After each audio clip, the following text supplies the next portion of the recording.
세상 사람들에게 있어서 부활은 참 상식적이지 않은 이야기예요. 너는 어떻게 그런 걸 믿을 수 있니? 저도 그 얘기를 참 많이 들어봤거든요. 사람이 부활한다는 자체도 믿을 수 없죠. 그리고 예수님의 부활은 논리적으로도 모순이라고 생각을 해요. 만약 누군가가 부활할 수 있는 신적인 능력이 있다면 애초부터 죽지 않았을 거다라는 거죠. 그런데 예수님께서는 사망하셨잖아요. 죽으셨잖아요. 그러니까 부활할 능력도 애초부터 없었던 거다. 이런 논리로 접근을 해요. 이게 일반적인 세상 사람들의 논리입니다. 하지만 우리 기독교인의 믿음은 그런 상식을 훨씬 초월해 있습니다. 예수 그리스도께서는 사망하셨습니다. 그리고 부활하셨습니다. 이 두 가지가 우리 믿음의 핵심입니다. 일반적인 상식과는 완전히 다르죠.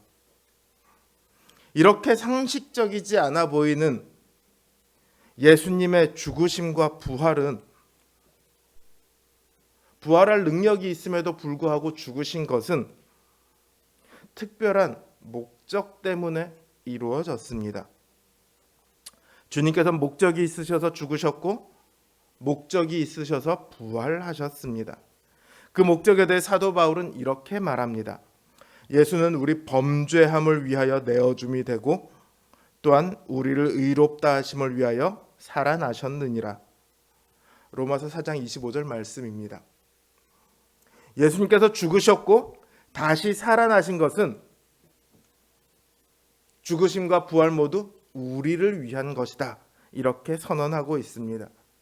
오늘은 우리를 위한 그 죽으심과 부활에 대해 다시 한번 살펴보는 시간을 갖고자 합니다. 예수 그리스도의 구원의 사역은요, 십자가의 고난, 죽으심으로 끝나는 십자가의 고난, 그리고 부활, 이 두 영역으로 이루어집니다.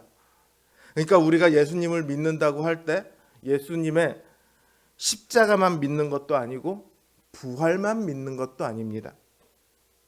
만약 십자가만 믿으면 소망이 사라집니다. 고난의 시련이 닥쳐올 때 그걸 인내하고 버티고 나갈 힘도 없어지죠.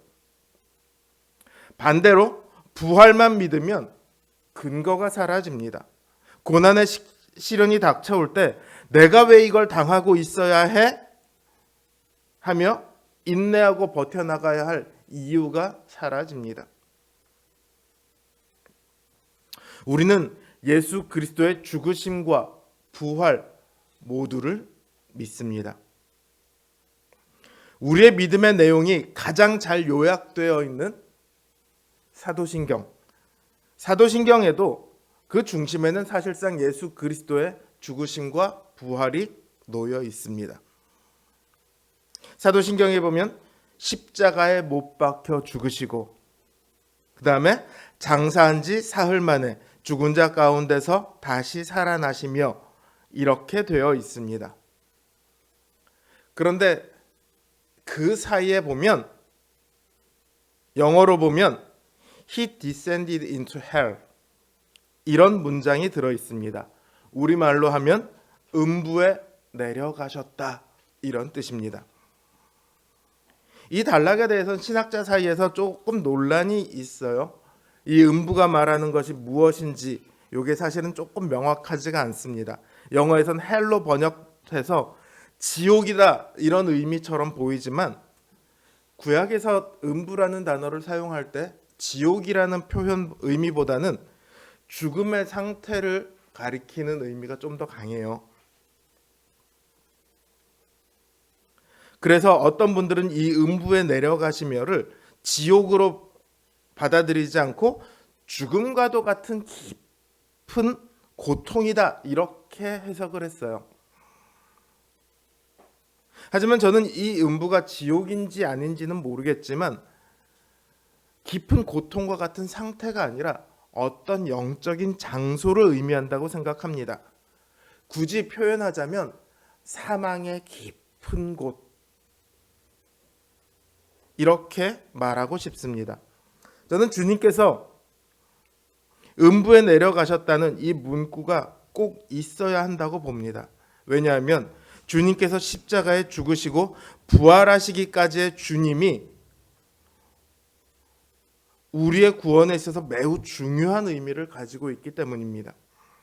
사실 구약에서 예수님의 고난과 죽으심은요, 직접적으로 예언되기도 했었고 또 여러 사람을 통해서 미리 그려지고 있기도 합니다. 우리가 잘 알고 있는 다윗의 고난이 대표적이죠.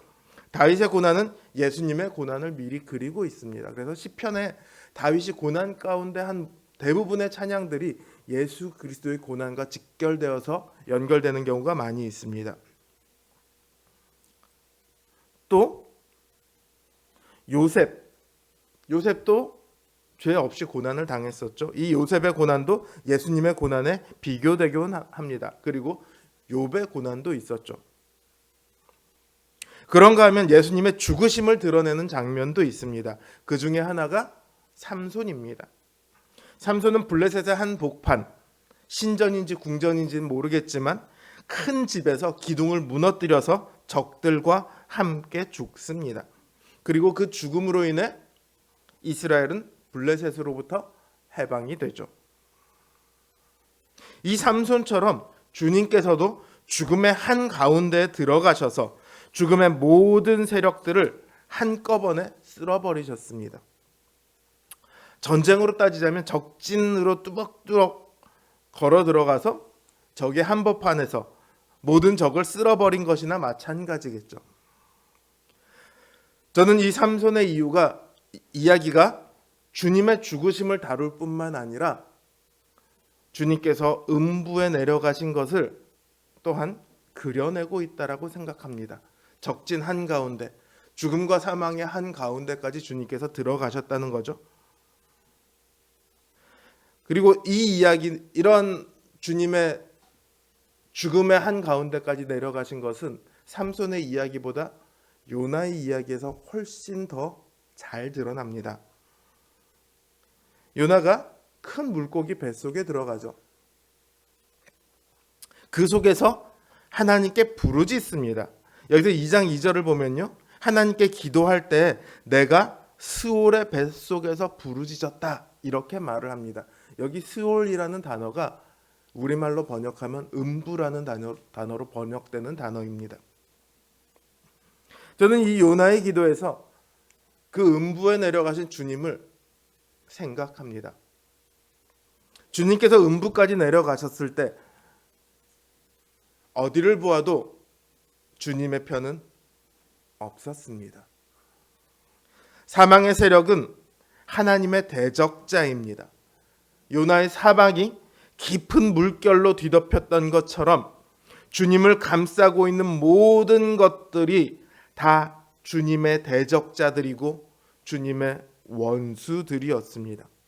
마치 빛 한 점 없는 깜깜한 공간처럼 주님은 그런 어두움과 사망의 깊은 수렁 가운데 놓여 계셨습니다. 이 땅에서 수많은 권능을 행하셨던 주님이시지만 물고기 뱃속에서 아무것도 하실 수 없었던 것은 주님이 죽은 자로, 사망에 사로잡힌 포로로 그곳에 끌려 들어가셨기 때문입니다.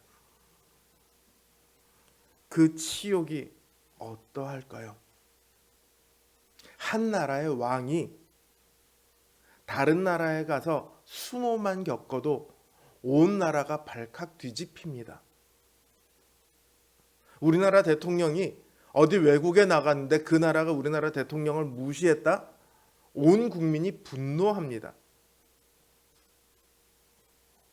하물며 당사자는 어떨까요?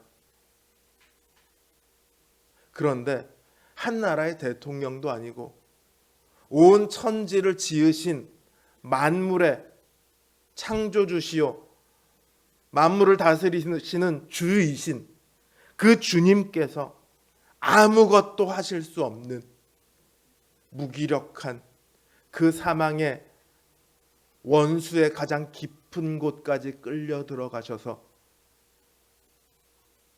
꼼짝 못하고 붙들려 계셨습니다. 주님의 말 한마디면 꼼짝도 못할 존재들인데 그런 존재들에게 붙들려 계셨습니다. 왜냐하면 우리 때문입니다. 주님이 음부까지 내려가신 것 자체가 전능자로서 내려가신 것이 아니라 죄인들을 대신해서 가신 것이기 때문입니다. 우리를 대신해서 사망의 그 굵고 차가운 사슬에 묶이셨습니다. 그 깊고 깊은 어두움에 사로잡혀 아무것도 하지 못하고 고통받고 있을 우리를 대신해서 주님께서 그곳에 들어가셨기 때문입니다. 그러니까 아무것도 하실 수가 없었습니다. 그저 그 무섭고 끔찍한 사망의 한복판에서 고통 가운데 계실 뿐이었습니다.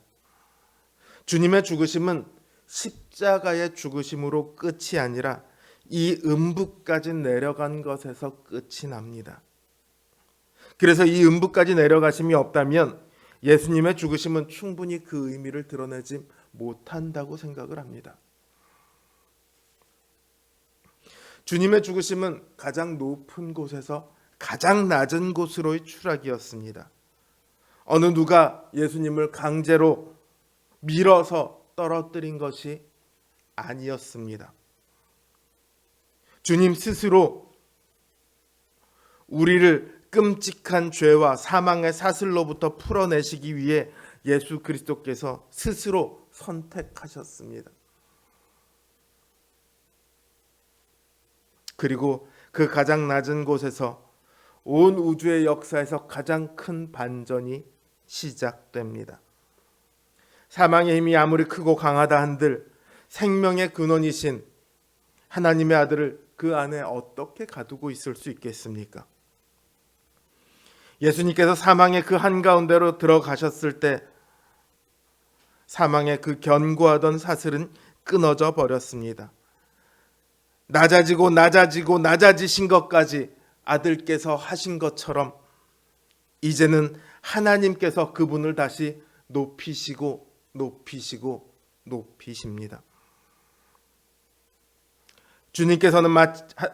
하나님께서는 마치 주님께서 죽은 나사로를 부르셨던 것처럼 저 사망의 깊은 어둠 가운데 계시던 주님을 부르셨습니다. 그 어둠의 한가운데 빛을 비추셨습니다. 사망의 한가운데 생명을 불어넣으셨습니다. 마치 캄캄한 곳에 빛이 비치면 어둠이 물려나듯이 사랑하는 아들은 그 하나님의 힘입어 사망을 찢고 나오셨습니다. 이제 사망은 주님께 완전히 굴종했습니다. 주님은 사망과 음부의 열쇠를 가지신 분이 되었습니다. 마침내 자신의 백성들을 사망의 저주로부터 해방시키셨습니다. 이 부활로 인해 우리의 구원은 완성되었습니다. 우리가 하나님 나라에 들어가기 위해 필요한 것은 두 가지입니다. 죄의 문제가 해결되는 것과 의로워져야 합니다. 이 두 가지가 다 필요합니다. 우리의 죄를 사하시기 위해 예수님께서는 죽으셨고 우리를 의롭다 하시기 위해 주님께서는 다시 살아나셨습니다. 주님의 부활은 주님의 부활로 끝이 아닙니다. 주를 믿는 모든 사람들의 첫 열매가 되셨습니다. 첫 열매란 말은 그게 끝이 아니란 말이죠. 그 다음 열매들이 계속해서 있다는 뜻입니다. 이제 주님의 부활을 따라 함께 영광의 부활에 참여할 길이 열렸습니다. 주님의 부활을 믿는 이들은 주님이 부활하신 것처럼 우리도 부활할 것을 믿고 소망합니다. 그래서 주님의 부활은 우리에게 가장 확실한 구원의 확신과 소망을 심어줍니다. 그러나 우리가 착각하면 안 되는 부분이 있습니다.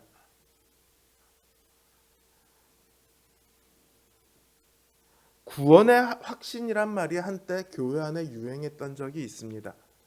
제 기억이 맞다면 2000년대 초반이었던 것 같은데, 성도들끼리 서로가 당신은 구원의 확신이 있습니까? 이걸 서로 막 물어보는 게 유행처럼 된 때가 있었어요. 교회를 가면 교역자분들도 성도님들에게 구원의 확신이 있으세요? 이걸 물어봅니다. 그럼 어떻게 대답하죠? 나 예수님을 믿어. 나는 구원의 확신이 있어. 이런 결론으로 빠져들거든요. 이게 사실은 구원파의 교리랑 하나도 다를 게 없습니다. 나는 예수님을 믿어. 그러니까 구원받았어. 구원의 근거가 어디 있습니까? 나에게 있는 거예요. 내가 믿어. 그러니까 나는 구원받았어가 되는 거예요. 구원파의 교리랑 동일해요.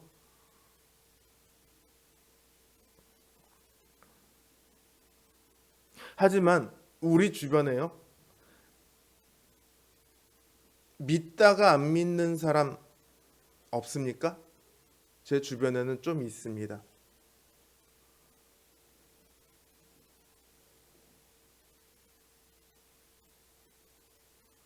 구원의 근거는요, 우리의 믿음에 있는 게 아니라 예수 그리스도께 있습니다. 성경은 예수 그리스도를 믿는 자는 구원을 얻으리라 이렇게 말을 합니다. 그러니까 우리는 예수 그리스도를 놓치지 않으려고 발버둥을 쳐야 합니다. 교회를 다닌다고 해서 누구나 이 부활에 참여할 수는 없습니다.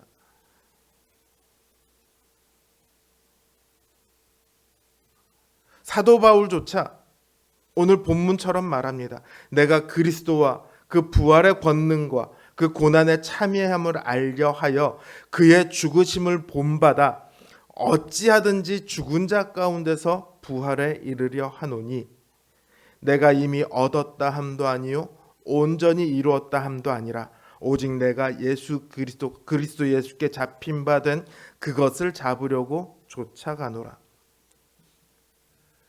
저 사도 바울조차도요, 자신의 구원이 이미 확정되었다 이렇게 말하지 않습니다.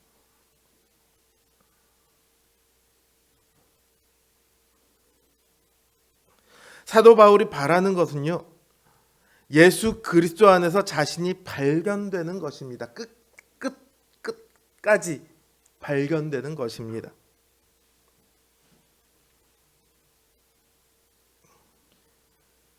지금 믿고 있는 것 중요하죠. 내일 안 믿으면요, 아무 소용이 없어요. 제가 중학교 3학년 때 처음으로 기도를 할 때 그렇게 기도를 했습니다. 하나님, 저를 하나님 뜻대로 사용하여 주시옵소서.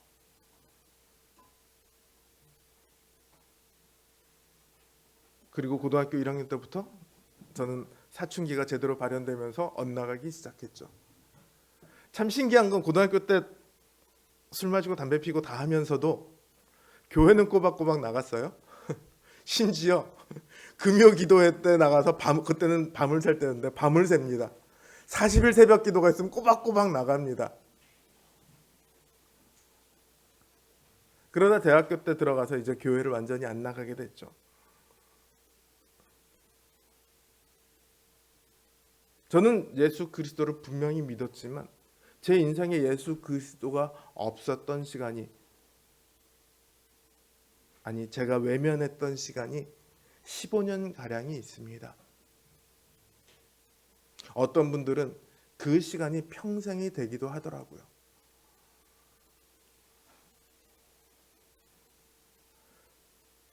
우리가 주님께 붙들린 바 되는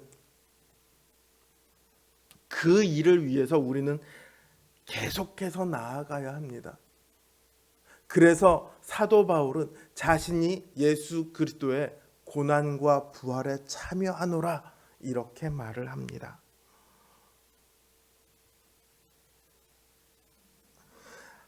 우리는 주님의 죽으심과 부활을 믿잖아요. 그러면 우리는 주님의 부활에만 참여하는 자가 아니라 주님의 죽으심에도 함께 참여하는 자가 되어야 합니다. 주님의 고난과 죽으심에 어떻게 하면 참여할 수 있을까요? 지금부터 막 가서 고난을 사서 하면 됩니까? 어려운 길로 스스로 막 선택해서 가면 됩니까? 물론 사도 바울의 삶에 수많은 고난이 있습니다. 성도들의 삶에도 수많은 고난이 있습니다.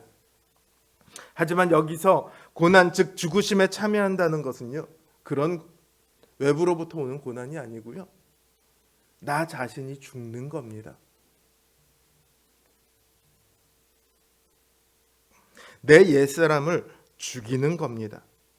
사도 바울은 자신이 날마다 죽노라고 그렇게 말을 합니다. 심지어 그것을 자랑합니다. 죄를 따라 사는 우리 옛사람이 죽지 않으면 우리는 부활할 수 없습니다. 우리 자신을 십자가에 못 박아야 합니다. 그건 우리의 본성을 거스르는 일이에요. 우리의 본성은 여전히 타락한 잔재가 가득 남아 있습니다. 그래서 탐욕과 쾌락과 죄를 사랑합니다. 하지 말라는 것 더 하고 싶어 하잖아요.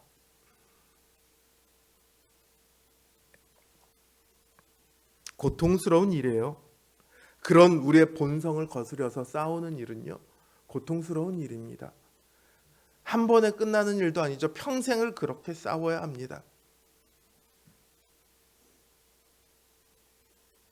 사도 바울은 그 일을 두고 내가 주 예수와 함께 십자가에 못 박혔다고 말합니다.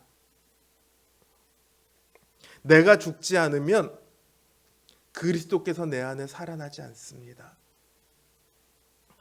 주와 함께 십자가에 못 박히지 않은 사람은 주와 함께 다시 살아나지 못합니다. 죽지 않은 자는 다시 살아날 수 없어요. 죽은 사람만이 다시 살아날 수 있습니다. 그러니 우리는 십자가 앞에 서야 합니다. 주님의 그 십자가에 우리를 세워야 합니다. 주님의 십자가예요. 위에 명패에 뭐라고 써 있죠? 나사렛 예수 유대인의 왕, 그렇게 명패에 써 있습니다. 그 명패에 사실은 우리들의 이름이 들어가 있는 거예요. 우리의 이름이 들어가 있는 그 십자가에 우리를 대신해서 예수님께서 매달려 계셨던 거예요. 그리고 이제는 그 십자가에 우리를 매달아야 합니다. 우리의 옛사람을 거기 못 박아야 합니다. 예수 그리스도를 믿었는데 여전히 옛사람과 하나도 다를 바 없이 살아가고 있다면 아직 자신이 죽지 않은 거예요. 자신을 죽이지 못한 거예요. 예수 그리스도와 함께 십자가에 못 박히지 않은 거예요.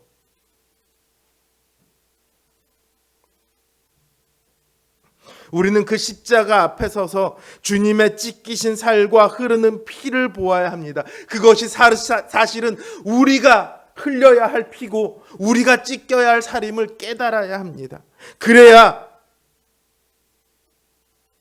그 죽음이 얼마나 무시무시한지를 깨닫습니다. 그리고 그 주님의 죽으심이 나 때문이었음을 알게 됩니다.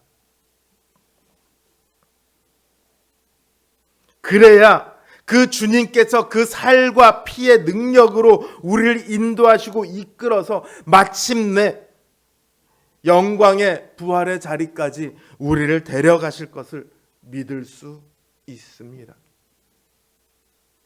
이제 성찬을 거행하고자 합니다. 이 성찬 가운데 우리 모두가 십자가 앞에 서기를 원합니다. 이 성찬 가운데 우리가 주님께서 부활하신 그 영광의 자리 앞에 서게 되기를 소망합니다. 주님의 고난과 부활에 동참하기를 원하는 마음이 불처럼 일어나기를 원합니다. 그리스도께 잡힌 바 되는 큰 은혜가 있기를 기원하며 찬송가 155장, 새 찬송가 165장 함께 찬양하겠습니다.